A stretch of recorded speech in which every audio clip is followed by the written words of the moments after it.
Hello' everyone, happy Diwali সকলোকে। ঘৰৰ আৰু দিৱালীৰ বজাৰ কৰিবলৈ সন্ধিয়াই ওলাই আহিলোঁ। গোটেই ৰাস্তাটো মই লাইটবিলাকে চাই আহি আছোঁ। ইমান ধুনীয়া লাইট লগাইছে ঘৰবিলাকত। আৰু এইটো আমি থকা ঘৰটো আংকল আণ্টিয়ে যে ইমান ধুনীয়াকৈ সজাইছে। মই ভাবিলোঁ ভিডিঅ' এটাকে কৰি থওঁ। তাৰপিছত ৰুমলৈ আহিলোঁ। সন্ধিয়া লাগিল কাৰণে চাকি গছিও জ্বলাই ল'লোঁ থাপনাত। তাৰপিছত 14 গছি চাকি লগাব লাগে যে আজি ভূত চতুৰ্দশীৰ কাৰণে সেয়া জ্বলালোঁ। সৰুৰ পৰা মায়ে জ্বলোৱা দেখি আহিছোঁ। আজি থুলমূলকৈ ইয়াতো নিয়মটো কৰিলোঁ আৰু যিমান পাৰোঁ।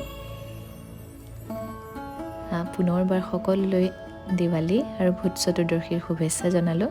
সকলোৰে দিনবোৰ ৰঙীন হওক, সকলোৰে মনৰ আন্ধাৰবোৰ আঁতৰক, সকলোৰে ভাণ্ডলি নাহক। মৰম দি থাকিব ভিডিঅ'জবিলাকত আৰু চেনেলটো ছাবস্ক্ৰাইব কৰি দিব দেই ভাল লাগিলে। আজিলৈ বাই।